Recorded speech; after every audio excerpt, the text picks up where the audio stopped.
News moves on its own schedule. Why? News really what you I'm pumped. Jobs day. You're gonna, I know, it's the best day of the month. Jobs Friday. I mean, Something to look forward to. it is. It is. Not gonna lie. I understand. Sorry, Josh. No, I trust And that me. was- I did all worse. That was primarily it's a disappointing of you. No, But so do you. It just sucks to. Yeah, I'm not afraid. Anybody that works for me, No, it sucks too.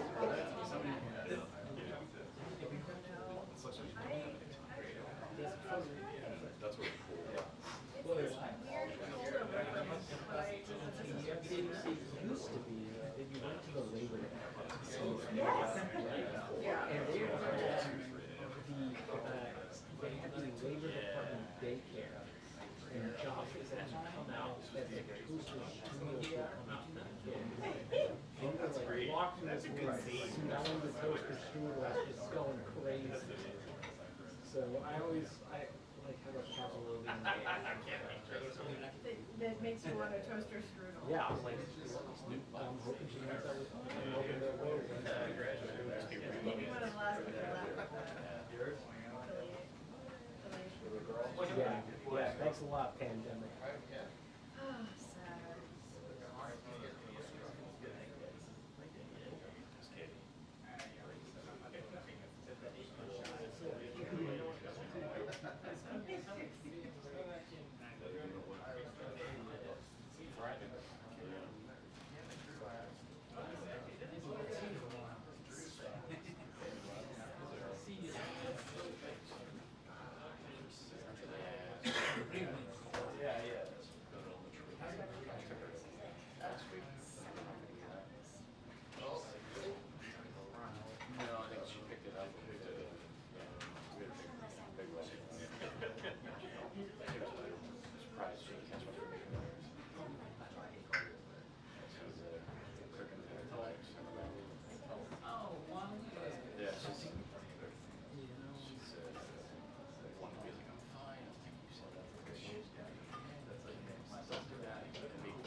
Yes.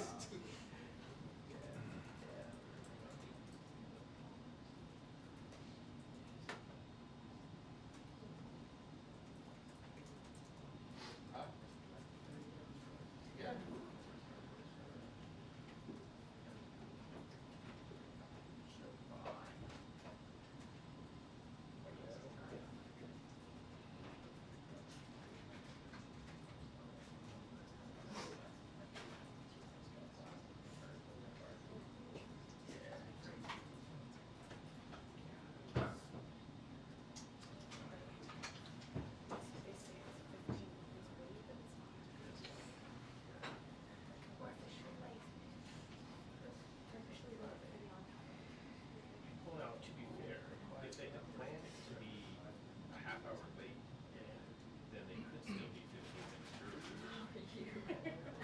Well, That's, I mean,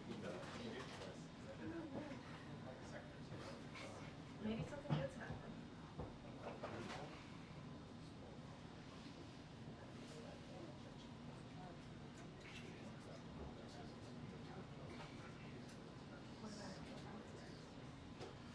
do you realize, I think he's never been higher president. This would be a good day for it. You know who I Me? You're like, wait a minute, what's this? Someday in the future, like in 25 years, you can read my memo after I hopefully suggested it. Over and over again.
I got last, y'all.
Yes, thanks. I do.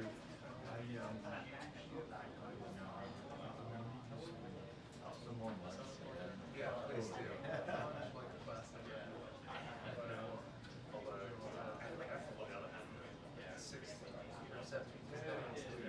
Yes, it is.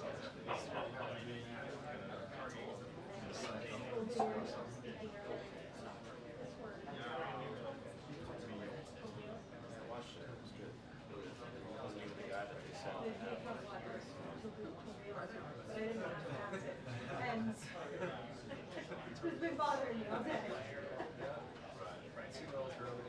Yeah, I think, but I didn't know if it was French initially, and then it's like, turbot, like winter. No, actually. Well, it could be, no. I know it's against the law. Tubio is, no, you can have this in water. Yes, exactly. I was like, very It's called anyway, I'm having it interesting. Yeah. The 100,000 I have watched. I don't have a ridiculous dollars. Oh, yeah. Anyway. Oh, there's Caroline.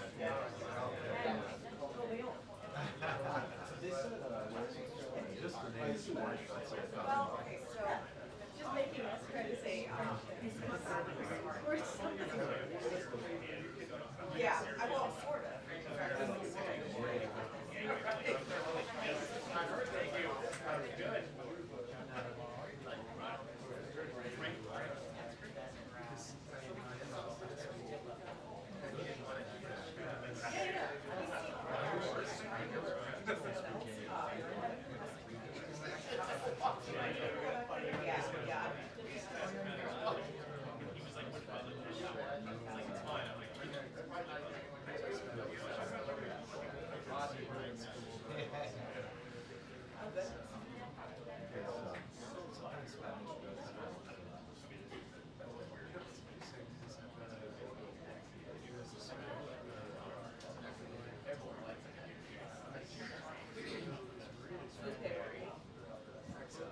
Yeah.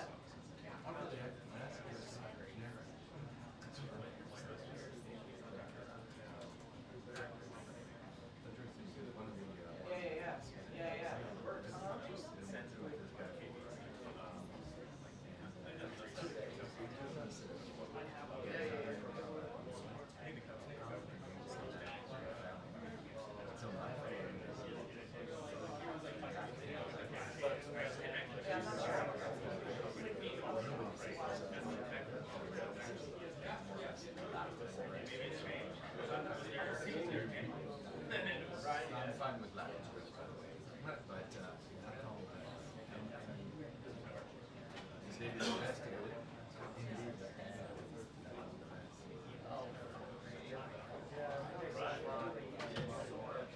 That's, yeah. Do you still have these are numbers that are number people that have?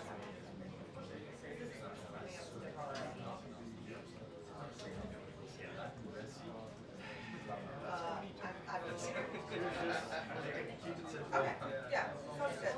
I can't be on the phone right now, so I but just text me, okay? that's good. Bye. Good to do something. Sweet Joey. Yeah. It sounds like.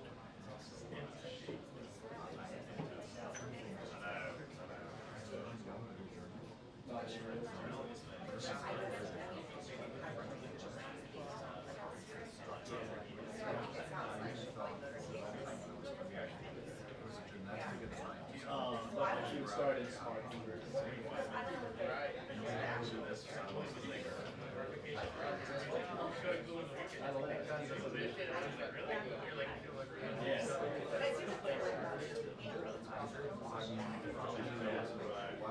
Well.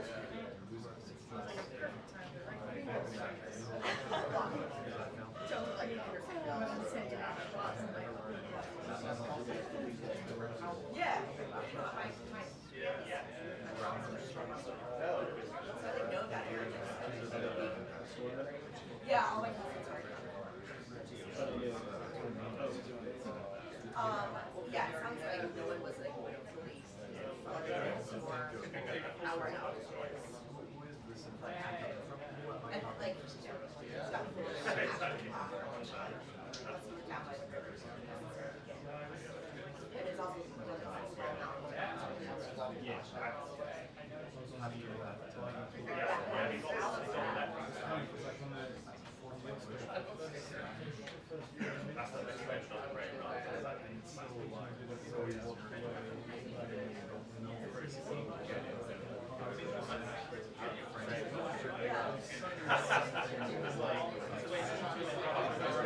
Like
Coming out shortly. Yeah. It was always like, just wanted to be like, Before 3. oh, yeah. I've done that. She was just very challenging. All like leverage again. I like the Tom Hanks machine. Do you use it? I've used it. You have? Ever? Yes. I haven't had a weekend trip. I might use it this weekend. If the person doesn't go to Indiana, I'll use it. That's good to know. Yeah. Is it, it's an espresso machine? It is. It's not that hard. It's not that hard. Why I love it. Do you use it? I used to. Yeah. Oh, yeah. So far, nobody's back in Tam up here. And then, I'm right and you are. You just, you know, you just tap the thing, put it in. Yeah, hit but the get button. me what you You gotta get the beans, you gotta get the There's a grinder in there somewhere. Yeah, probably gross. Something I think you're metaphorical I think about you're real grinding confident that you things. don't have to say. You what? No, I think it's what I'm saying. Yeah. And so like, you gotta clean that in like a bathroom sink or a drinking fountain? Yeah. Nobody wants to do that. You have to love it. You really have to. One of our IT guys has a espresso thermos that does it all in the thermos. Oh, I've seen Whoa. It's pretty wild. my daughter has become a barista for the last few months. Is that right? She's learning a lot about That's all cool. different things. Where is she? Where is she a barista? Yeah. It's a little cafe that opened in our building. It's called Brent Beat. Right. Oh, awesome. We have a couple locations in DC and Virginia. And she's learning about coffee. She's learning about it's great. All of it. Sometimes people get angry. Does she find the picture of the It's amazing. She gets so busy. Yeah, I think So like what? regular stuff when you just get it. I tend to. Sometimes I'm like, why? But that's where she's okay. Yeah, they had a whole show on TV. What's that? I think that was about 1750 an Now hour. we're there. Wow. So with that, how much? 1750 an hour. Which I guess is like the DC minimum wage. Yeah. And then she, you know, and then she was, you know, every 2 weeks she's coming in. And she was only working a 25-hour week.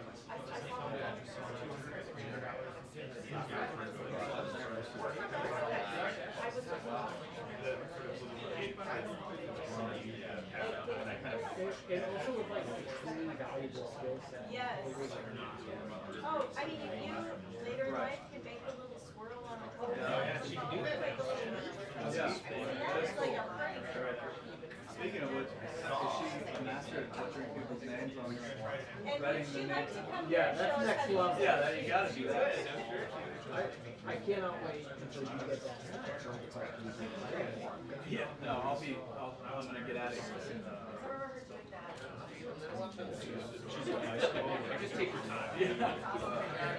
She's graduated college last year and she's applying to the master's program. So she's in her summer hiatus here.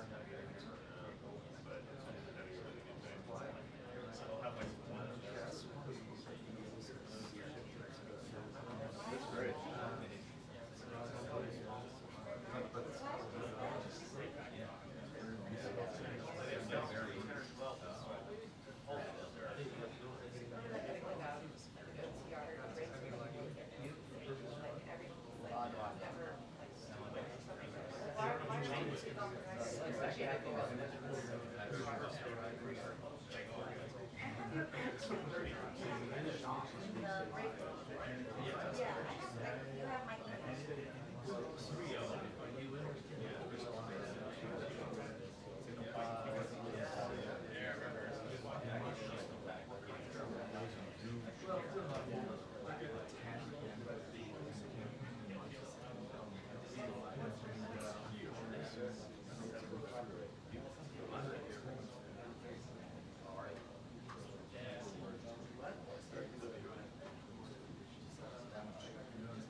I'm done, yes, I've heard enough.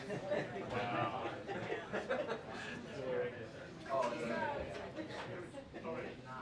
I mean, I'm good.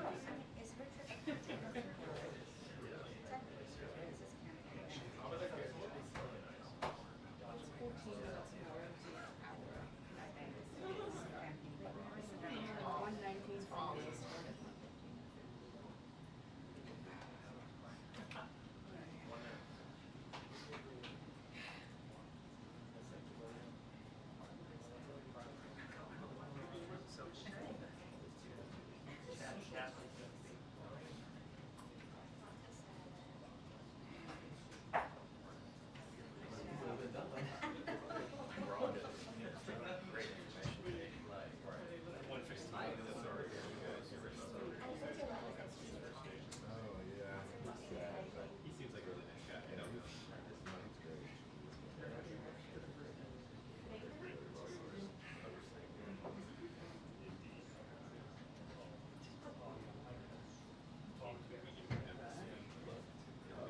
of which I am president. And we, get together. 20 of us who have things we get together. So this last week, or this week, we all had to pick a random. Yeah, we used tables. So it's always working. So what we all just so I had to just read Ethiopia, Lebanon, Israel, Egypt, Korea, China. Yeah, it's good. We had all the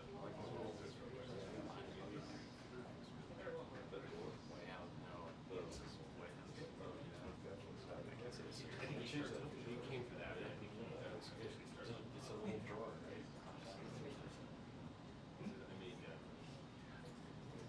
I made hummus, which is two different kinds of hummus, and then some pita chips with sumac. Oh, yum. And it was open. You should have made a little Israeli salad. I could have. We had them. This Fessingen, which is like a rice and the chicken and walnut dish.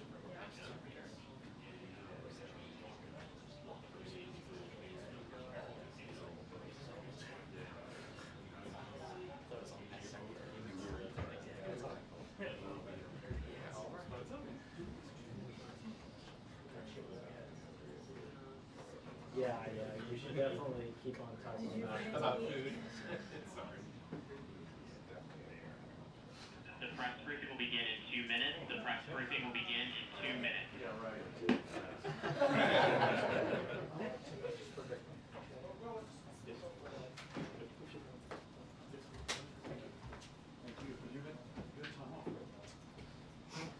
Last time. No, I can move it. Yeah,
Hey, folks. My name's Joe Biden. Welcome, Mr. President. We've been waiting for you. Welcome to the swimming pool. This is great. Hey, look, folks, good afternoon. The past 2 days we've gotten some very good news about the American economy. Just yesterday, shipping carriers, after some discussion, and the International Longshoremen Union came to an agreement to keep their ports in the East Coast and the Gulf ports open. We averted what could have become a major crisis for the country, and a tentative agreement which includes record wage increases for dock workers and shows the importance of collective bargaining and represents, I think, critical progress toward a strong contract. I especially want to thank the carriers, the port operators, and the Longshoremen's Union for reaching this agreement at a time when the nation has experienced such terrible devastation from Hurricane Helene. It was truly a service to the American people for all these parties to come together to respond to our request to keep the ports open. I was determined to avert a crisis at this moment because it's a critical moment. If we didn't do this now, we'd have a real problem. I also want to thank my White House team for the work. They've worked around the clock to bring the parties together. But today, we got more incredible news. Although the strength of the American economy it's about the strength of the American economy. New jobs report, as you all know, you've been reporting, created 250,000 jobs in September. The expectation was for 150,000 jobs in September, which has far exceeded that number. Not only the previous 2 months was the previous 2 months was revised up 75,000 jobs. And from the very beginning, we were told time and again that the policies we were pursuing, we'd put forward weren't going to work, make things worse, including some of the other team are still saying they're going to make things worse. But we've proven them wrong. You know, we've told our we were told our American rescue plan was too big and it would crowd out private investment. We proved them wrong. We vaccinated a nation and got immediate economic relief to people in need. When I came to office determined to end trickle-down economics and grow the economy from the middle out and the bottom up, I know you're tired of hearing me say that over and over again, but that was the policy, that it remains the policy. Because when you do that, everyone does well. When the middle class grows, the nation's stronger. And the nation's stronger when there's a strong union movement as well. We were told it wouldn't work, but I was also determined to do what was ignored for much too long. Presidents have been authorized since the 30s to be able to spend the money given by Congress to spend the money on hiring American workers and using American product where they were available. And that's what we did. We were told that was going to be a big problem. But all the money I was authorized to spend by the Congress has gone to hiring American workers and using American products. We were told it wasn't going to be. We were told that was going to be a big problem, but it's working. We're also told that our historic laws to invest in America and all Americans would crowd out private sector investment. Well, that was proven wrong too. We've attracted nearly $1 trillion since we've come to office in private sector investment from domestic and foreign companies investing in America, And not this stuff of shipping jobs overseas for cheaper labor and bringing back a product to America. We're building it here and sending it overseas. And look at the results. Across the board, unemployment is down to 4.1%. And every month, in fact, that Vice President Harris and I have been in office, we've created jobs every single month. The nation has now created 16 million jobs since I've come to office, more jobs created in a single presidential term than any time in American history. Our GDP shows our economy grew at 10% under my administration. Unemployment reached the lowest level in 50 years. We're also told inflation couldn't come down without massive job losses or sending the economy into economic recession. Once again, outside experts were wrong. Inflation has come down. Wages have gone up faster than prices. Interest rates are down. Record 19 million new business applications have been filed for. The stock market continues to reach new heights. We've got more work to do, though. Keep getting prices down, like more affordable housing, extending what I've done for seniors and lowering prescription drug costs by letting Medicare negotiate the prices, make sure that's available to everyone. And by the way, what we've done so far, just when we brought down the prices for seniors under Medicare, it saved the taxpayers billions of dollars. Billions of dollars. Saved the taxpayers billions of dollars. That's important to note, because they don't have to pay the exorbitant and irrational prices that these companies are charging. The simple fact is we've gone from economy in crisis to literally having the strongest economy in the world. And but we've got more work to do. We've got more work to do to deal with the things I've just mentioned, and we're going to have to deal with unforeseen cost of what this hurricane is going to cost. It's going to cost a lot of money. And I'm going to probably have to ask the Congress before we leave for more money to deal with some of those problems. But that remains to be seen. I'll take a few questions before I turn it over to you. Pick out people. Okay. Yes, sir. Yes, sir. Go ahead, Josh. Thanks again for doing this, Mr. President. 2 questions.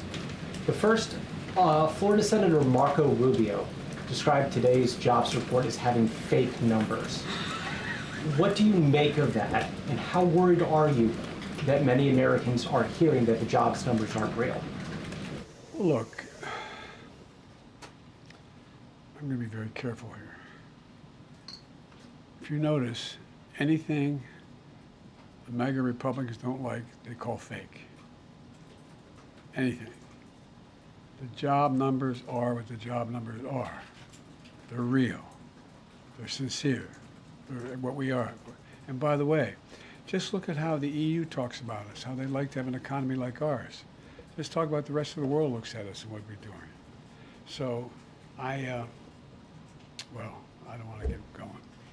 And then secondly, could you clarify some of your comments yesterday with regard to strikes on Iranian oil facilities? What did you mean by them, given some of the reactions we're seeing in the market? Well, look, the Israelis have not concluded what they're going to do in terms of a strike. That's under discussion. I think if I were in their shoes, I'd be thinking about other alternatives than striking oil fields. Thank you, Karine. Thank you so much, Mr. President, for being here. This week, Senator Chris Murphy said it's certainly a possibility that the Israeli government is not going to sign any diplomatic agreement prior to the election, which is what you have been calling for so long, potentially to try to influence the result. Do you agree? Do you have any worries that Netanyahu may be trying to influence the election and that's why he has not agreed to a diplomatic solution? No administration has helped Israel more than I have. None. None. None. And I think Bibi should remember that. And whether he's trying to influence the election or not, I don't know, but I'm not counting on that. You've said many times recently that you want to speak to him, that you plan to. No, I didn't say plan to. I didn't say want to. You don't want to? No, I didn't say that. You're making it sound like I'm seeking and then speaking. I'm assuming when they make the judgment of how they're going to respond, we will then have a discussion. Thank you. Thank you, Mr. President, for being here. What are you advising the Israelis to do in terms of their retaliation to Iran? And at this point, you still haven't spoken to Netanyahu. Is it fair to say that you have little personal influence over what he decides to do? No. Look, our teams are in contact 12 hours a day. They're constantly in contact. I've already had my presidential daily brief. We've already had interface between our military, the diplomats. It's in constant contact. They are trying to figure out, and this is high holidays as well. They're not going to make a decision immediately, and so we're going to wait to see when they want to talk. But over the past few months, they've consistently defied your administration's own advice. So do you believe that the Israelis are going to listen to the advice you're giving them? What I know is the plan that I put together received the support of the UN Security Council, the vast majority of our allies around the world, as a way to bring this to an end. Look, the Israelis have every right to respond to the vicious attacks on them, not just from the Iranians, but from everyone from Hezbollah to Houthis to, anyway. And but the fact is that they have to be very much more careful about dealing with civilian casualties. So how should they respond? You expressed concerns about attacks on Iranian oil facilities. How should they respond? That's between me and them. All right, we got to move on. Go ahead, Tam. The election is a month away. One, I'd like to know how you're feeling about how this election is going. And then also, do you have confidence that it will be a free and fair election and that it will be peaceful? Two separate questions. Very much. I'm confident it'll be free and fair. I don't know whether it'll be peaceful. The things that Trump has said and the things that he said last time out, when he didn't like the outcome of the election, were very dangerous. If you notice, I noticed that the vice presidential Republican candidate did not say he'd accept the outcome of the election. They haven't even accepted the outcome of the last election. So I'm concerned about what they're going to do. Are you making any preparations, getting security briefings related to domestic security? I always get those briefings. All right, we got to move on. Go ahead, Keila, and then we have to do a couple more. Hi, Mr. President.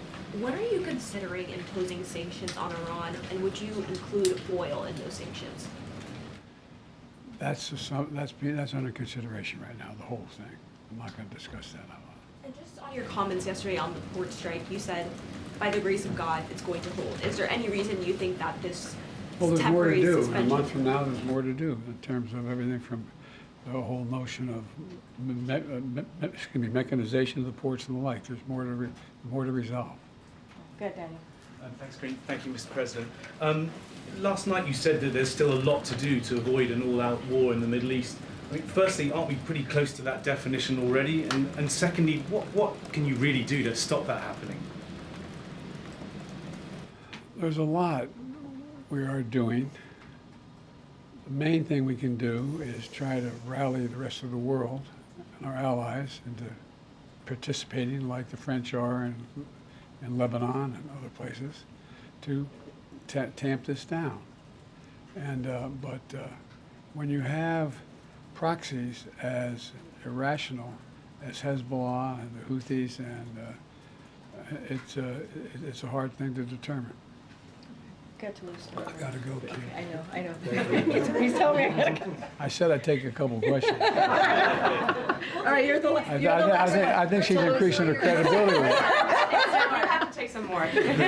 Toulouse, you're going to be the last one. Thank you, Mr. President. Thank you for spending some time here with us. There have obviously been a number of crises that the country has been facing over the past several days with the hurricane, with the port strike, with the situation in the Middle East. Can you talk about how your vice president, who is running for the presidency, has worked on these crises and what role she has played over the past several days? Well, I'm in constant contact with her. She's aware we're singing from the same song sheet. She helped pass all the laws that are being employed now. She was a major player in everything we've done, including passage of legislation which we were told we could never pass. And so she's been, and her staff is interlocked with mine in terms of all the things we're doing. Mr. President, did you ever think about this? Totally up to you, sir. All right, yeah, Nandita, sir, no, sir. I didn't call on you, sir. I didn't call on you, Nandita. Thank you. Nandita, go, Nandita. Mr. President. Pope Francis calling for a day of prayer and fasting. Prayer and fasting this Monday, October 7th. Your reaction, sir?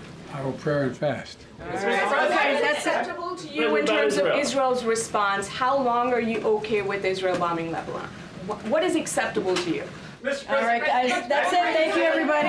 Thank you, Mr. President. Thank you, sir. Thank you. Thank you. Thank you, sir. On Ukraine, have you made a decision on long-range weapons? Do you want to reconsider dropping out of the race? I'm back in. What made you want to come here today, Mr. President? All right, everybody. Thank you, Mr. President. Thank you. Stand back. Thank you. Karine, can we do that again? Yeah. No. You heard I was already told that. So that's where we were late. I mean, are we always on time? I could call myself out for that. All right, everybody. Thank you so much. Thank you, Mr. President. Okay, so this week the United States has faced a number of competing challenges, from tensions in the Middle East to a port strike that threatened our nation's supply chains, to a historic hurricane that washed away entire communities. Moments like these underscore the importance of American leadership and resolve, and they show what is possible when we come together. Under the leadership of President Biden and Vice President Harris, we were able to successfully protect our allies, ensure the viability of critical supplies, stand up for good-paying union jobs, and get resources to people impacted by the storm in North Carolina and beyond. In the Middle East, the president showed that our ironclad support for Israelis' security is not just a talking point, it saves lives. Prior to Iran's attack on Israel, the president convened his national security team in the Situation Room to monitor developments in real time, ensure we were prepared to assist in Israelis' defense and protect U.S. personnel in the region. Under the president's leadership, the United States successfully defended Israel from Iran's missiles, standing shoulder to shoulder with the people of Israel. On the home front, the president and his team brought union workers, ocean carriers, and port operators to the table to successfully resolve a strike that threatened U.S. supply chains and the economic progress this president has made to lower prices for the American people. And in the southeast United States, the administration pre-positioned 15,000 federal personnel along with critical resources like food, water, and fuel to ensure that communities in the path of Hurricane Helene were prepared ahead of the storm. Now we are getting more resources into the hardest hit communities every day, and we have provided over $45 million directly to individuals and families to help them recover. And a wide range of bipartisan officials, including the governors of every affected state, are working together with us and have praised the federal response. These responses underscore why leadership matters. The president's leadership in this moment helps to save lives, protect critical alliances, and ensure that our economy remains strong. But more importantly, it proves that nothing is beyond America's capacity when we do it together. And really quickly, because I know you all asked for this, this is the week ahead. Next week, the president will travel to Milwaukee, Wisconsin to discuss his administration's work to replace lead pipes in the state and across the country through the bipartisan infrastructure law. This law is investing historic resources into our communities and creating good-paying jobs. The president will also be traveling to Philadelphia for a campaign engagement.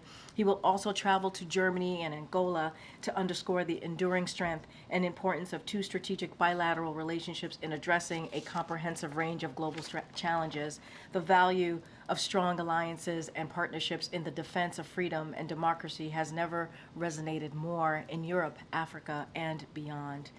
President Biden has made revitalizing our international alliances and partnerships a key priority, recognizing that today's challenges require global perspectives and shared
the clock to help them find common ground. And the president was clear throughout that process on three things. We needed to get the union and the employers back to the table on the basis of a strong progress on wages, so nothing would get in the way of hurricane recovery. Taft-Hartley was off the table because collective bargaining works, and workers should share in the large profits of the ocean carriers, particularly after those dock workers sacrificed so much to keep goods moving for the American public during the pandemic. And as a result of the hard work that I undertook along with Secretary Buttigieg, Secretary Sue, a number of people in the White House, we are seeing dock workers get a fair share of the industry's record returns. We're seeing ports opening so consumers and businesses can get what they need, and we don't expect to see any effects on our economy or for consumers, businesses, and farmers because we have strong supply chains that we built in the wake of the pandemic. The President and the Vice President have consistently supported the collective bargaining process. When employers and workers come to the table, they find a good outcome. That's a vastly different approach from previous administrations that might have busted unions and rolled back worker protections. And finally, I would simply say that the data that we're seeing, the data we saw last week, confirms that our economy is delivering for workers. All right, that'll take a couple of questions. Go ahead, Salome. Thank you so much for being here. Would you say at this point that the U.S. has achieved a soft landing? And if not, at what point will we be there? Yeah, I would say that, look, we have seen unemployment, the lowest average unemployment rate of any administration in 50 years, and we have seen inflation come back down to pre-pandemic levels. That is exactly the kind of growth that you would want to see. Growth has actually been revised up. It's been above 3% over the last year, and we're continuing to see very resilient consumers. So yes, that's exactly the kind of Goldilocks results that you would want to see. Good, Josh. Thanks again for doing this. If I can ask about an otherwise strong jobs report, you still had manufacturing employment dip by 7,000. What do you think is happening in the manufacturing sector right now? Is this a response to higher rates, or are you seeing something else going on? Yeah, so I think if you look more broadly across the administration, you have seen manufacturing jobs growing by more than 700,000. In contrast to the previous administration that actually saw manufacturing job losses even before the pandemic. And I think the right way to think about this, because we have so much new investment dollars from the Investing in America agenda, the right way to think about it is to look at construction and manufacturing jobs together. And there what we've seen is continued growth. That construction workforce is hard at work with factory construction that is multiples of the previous administrations. That construction of factories is going to turn into the manufacturing jobs of the future. So we see that investment in today's economy, whether it be in chip manufacturing or clean energy, that's going to result in tomorrow's manufacturing jobs. Thank you, Karine. Just after the last Fed rate cut, do you think the administration has won its fight against inflation? So I would say if you look at the data on inflation, it is now back down to pre-pandemic levels. Don't forget, nobody said that could happen with a strong labor market. I think people just really need to go back and see some of the predictions. Nobody thought we could have the strongest recovery in our peer economies, strongest on jobs, strongest on growth, and get inflation down as fast as we did. And so that just shows that the president's investments and the focus on supply chains has really worked. And just to follow up on the consumer confidence numbers, I mean, there was an upward revision in August, but now it's down in September. I'm just sort of wondering if you can comment on that. Yeah, so I think the most recent Michigan sentiment numbers actually are showing strength. And, you know, if you look at what consumers are talking about, they're talking about good jobs, good job opportunities, and we've seen a lot of people moving into new sectors with better wages. And there is now a lot more confidence that interest rates are coming down, inflation is down, and that's going to enable consumers to feel more confident about investing in some of those bigger ticket items. Thank you. On the jobs report, the data also showed that the employment picture in July and August was also brighter than previously thought. For Americans who are concerned about the rate that they may pay on their mortgage or their car that they might buy, what do you see that doing to the path of interest rates going forward? You know, I think that we are now in a part of the recovery where inflation is back down, and that's really what is going to determine whether interest rates continue to fall. And market interest rates have remained low. Mortgage rates have come all the way down close to 6%. We anticipate, because inflation is back down, that will continue to show through to market rates. And on the hurricane that ravaged the Southeast, what are your early indications of how that could impact economic growth and the jobs picture in November with so many in that region out of work? Yeah, so we do think normally with a hurricane of this size, with the devastation that it has caused in many communities, that it will affect the employment statistics for that month. But what we know is that generally you see the economy overall bouncing back very quickly, and the growth numbers really becoming sort of strong pretty rapidly because of all that rebuilding activity that we are committed to. Yeah, Jackie. Oh, that was my on interest rates, yeah. How concerned are you right now about the instability in the Middle East and its impact on oil prices? Yeah, so it is something that we track very closely. Obviously, prices at the pump right now, $3.18 on average. Not that I track it closely, but that is today's number, and below $3 in many states. We believe that global markets are well supplied, and continue to expect that in the U.S. we'll continue to see those low gas prices. And of course, we have really effective ways of addressing some of those geostrategic volatility. We've used it in the past. We have the capacity to use it again.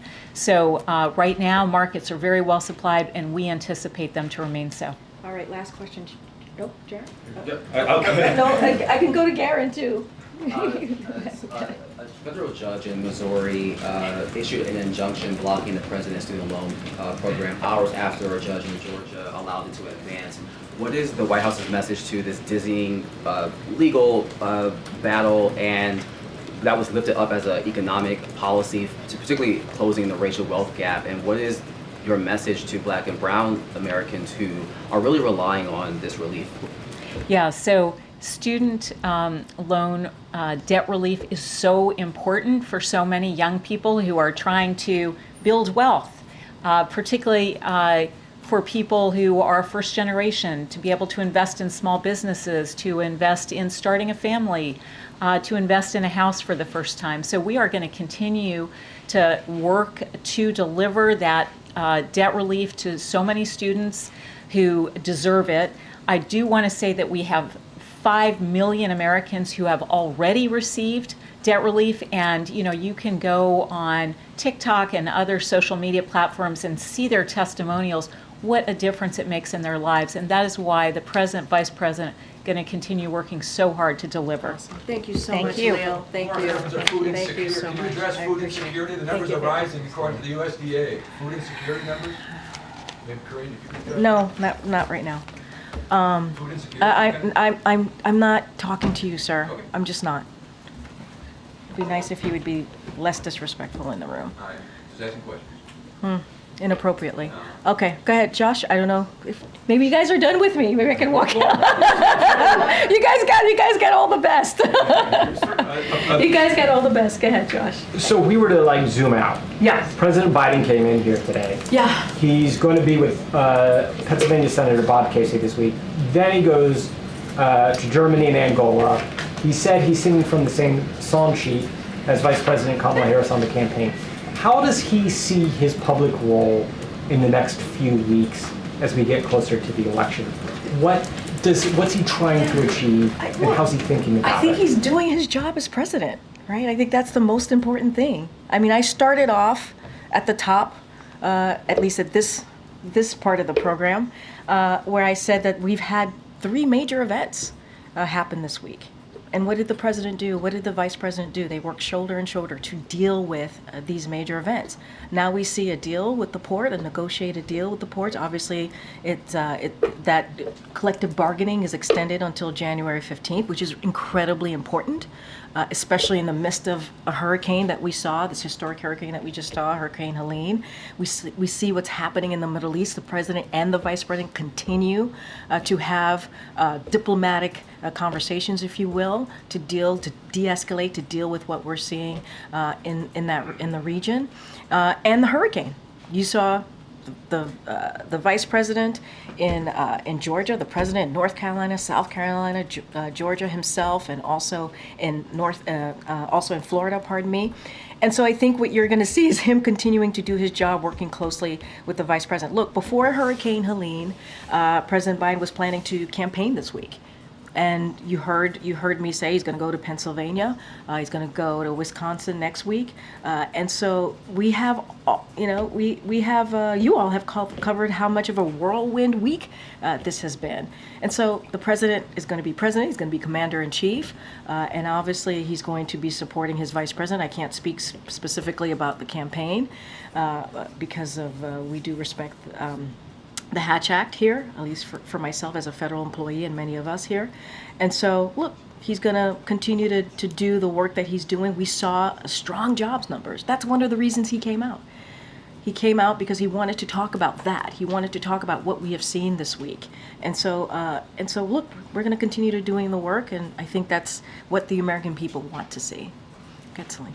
Thanks, Karine. So, former President Donald Trump threatened to revoke the legal status of Haitian migrants. What is the president's reaction to that? This is something that the former president had tried to do during his own administration. Look, here's the fact. The fact is they're here illegally, right? That is the fact. TPS, that's what it gives you. And honestly, I wouldn't take legal advice from the former president. I don't know. That's not something I would do. Okay. How concerned is the administration about the economic impact of Hurricane Helene? Look, as you can see, we have been working around the clock. The president directed his team very early on to work around the clock to make sure that the states that were affected, the states that he's visited and the vice president has visited over the past couple of days, got everything that they need. And we did that by pre-positioning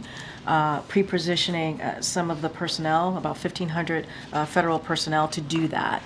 What we are doing, we're going to make sure, obviously we're going to always monitor any of the economic impact, but we're going to continue to make sure that we are focused on life-saving and life-sustaining efforts. That's the focus that we're going to have here, and we're going to continue to monitor, but obviously reacting and providing the needs of the states right now, of citizens who are living in those states, is probably the most key and most important.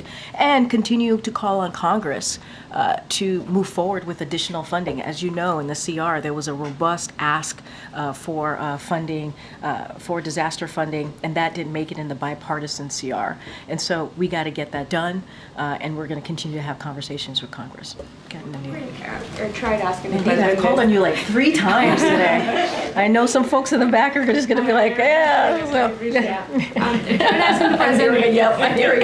hear you, Kimberly. I hear you. What is acceptable to the U.S. in terms of Israel's response, right? How long is the U.S. comfortable with Israel bombing Lebanon? I know you guys are going to ask this question every which way, and I totally understand that. We are having conversations, discussions. We're in contact with the Israelis on what's next. We have been very clear there will be consequences. You saw the joint statement, the G7. There's going to be consequences. There's going to be sanctions. And I'm not going to preview those sanctions from here. But we have always said Israel has the right to defend itself. And you saw just on Tuesday night, and not just Tuesday night in April, how much we are prepared to defend and protect Israel, because that is our ironclad commitment. I'm not going to get into diplomatic conversations in the public here. And there was a report that quotes U.S. officials saying the White House wants to take advantage of the massive blow to Hezbollah's leadership and infrastructure to push for a new Lebanese president in the coming days. Can you comment on that? I'm not going to comment on that. I'm not going to comment on sources or reporting out there. That is not something that I'm going to speak to, sourcing that I can't even verify from here. Go ahead. Thank you.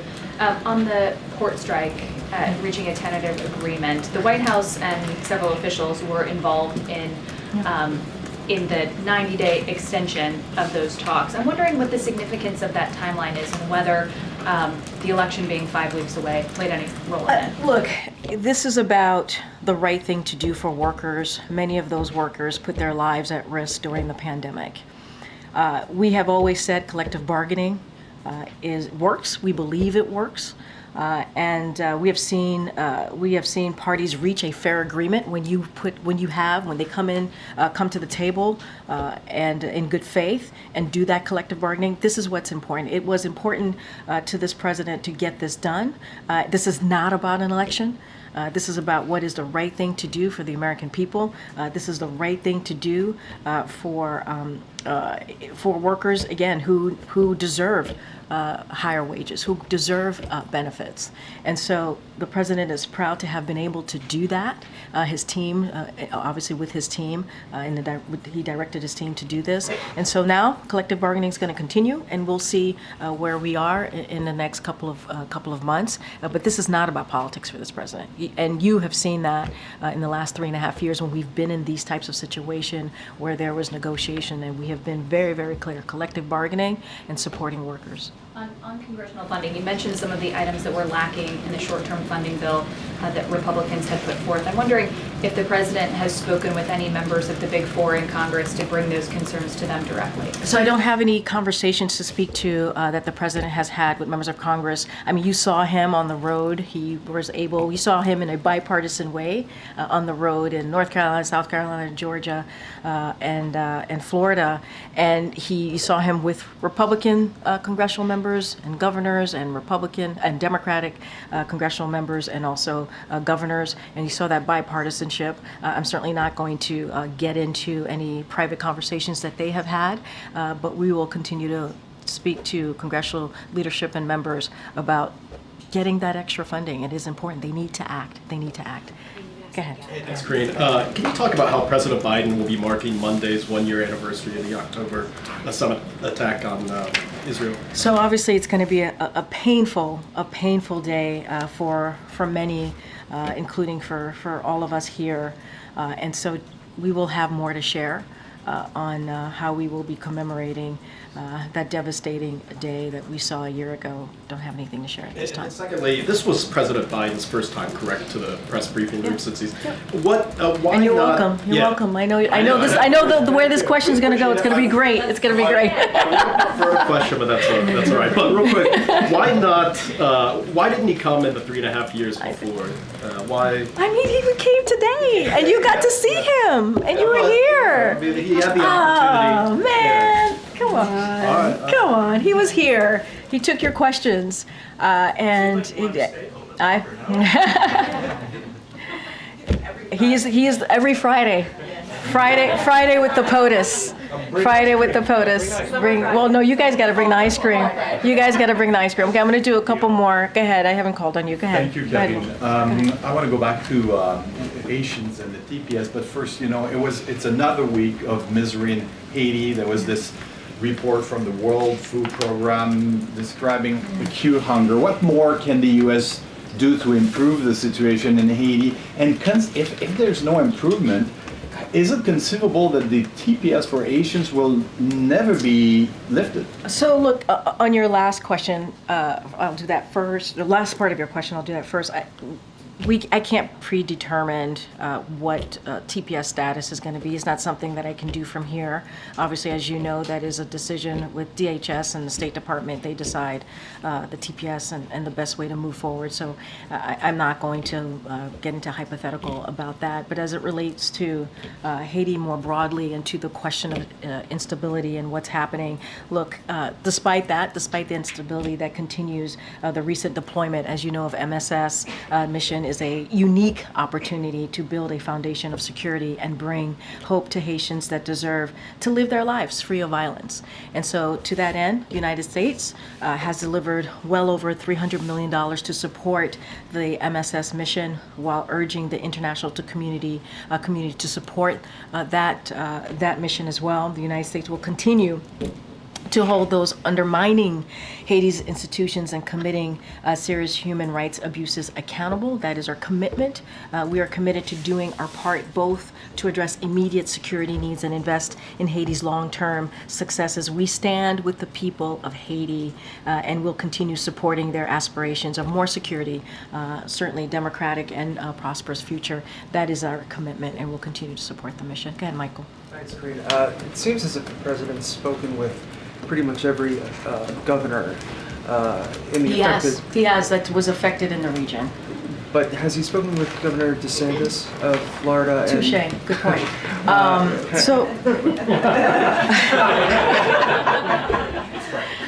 Touche. And I think we read out that he spoke to the governor of Tennessee on our way back from our trip to Florida and Georgia yesterday.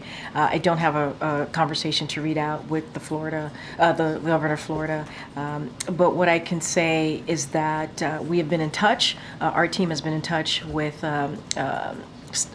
local officials on the ground. We are committed to providing what is needed in the state, obviously to those who were affected in the state, and our commitment is clear. The president has always said it doesn't matter if you're in a red state or a blue state.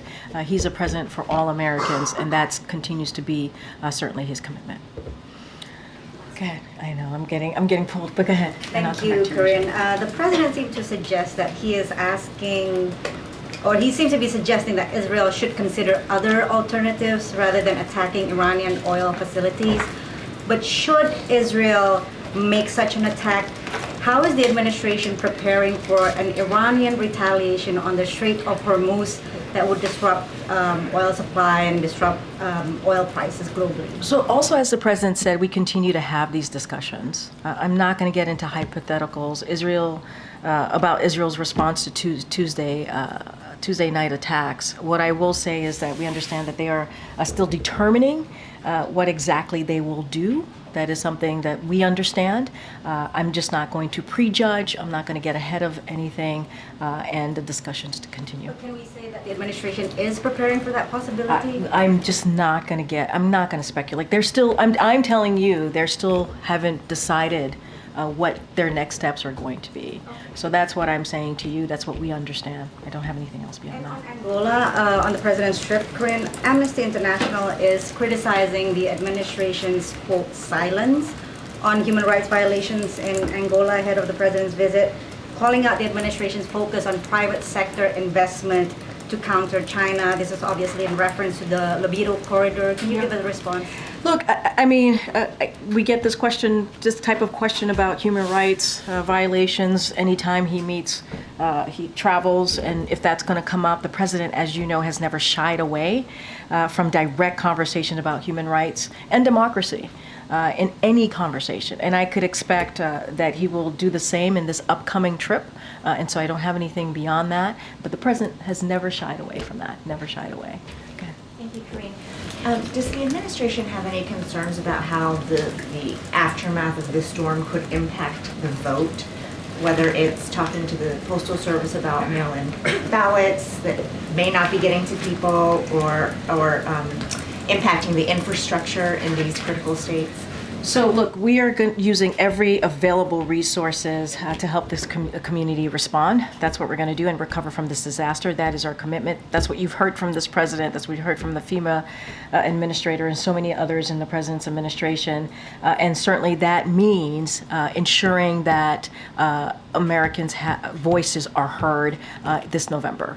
And so that is our commitment. We want to make sure that people's voices are heard. And so any specifics on where the infrastructure is and what that looks like, certainly I would have to refer you to the state election officials on those, and cybersecurity and infrastructure and all of those pieces on what that looks like for them. But states voice concerns to the administration? I cannot speak to that. I have not heard of that. But look, our commitment, again, is to make sure that the resources available so that community can respond to recovery and also get back on their feet and deal with this disaster. We want to make sure that Americans' voices are heard this November. That is important. And so, but certainly that is something that state elected officials can speak to more directly. But we're going to try and make sure they get back on the feet. I know I haven't called on you yet. Thank you. Former President Trump is accusing the Biden administration of using FEMA funding to support undocumented migrants. How is the White House responding to that? I mean, it's just categorically false. It is not true. It is a false statement. And look, the fact of the matter is, I think Washington Post fact checker did a piece, and the headline recently, just moments ago, not too long ago, and the headline was, "No, Biden did not take FEMA relief money to use on migrants, but Trump did." I'll leave it there. Secretary Mayorkas had said earlier this week that he was concerned that FEMA didn't have enough funding until the end for the rest of the hurricane season. Now that President Biden has seen the damage firsthand in the Carolinas, Florida, Georgia, heard him say at the podium he may have to call Congress back from recess. What exactly is he waiting for to be able to make that call? Look, here's the thing. We put forth a pretty substantial, robust, I mentioned this moments ago, to be part of the CR. We were disappointed that it was not part of the CR. And if congressional Republicans were serious, if they were really truly serious about doing something for the communities that was impacted by Hurricane Helene, they would join us in calling for additional funding. This is what we've been doing. And so if they're serious, they would get to work and get that done, just like with the border. If they were serious about the border, they wouldn't vote against their own bipartisan proposal that they worked with us on. They're against it now. They weren't. They would move it forward. It would actually start fixing the broken system that we're seeing right now.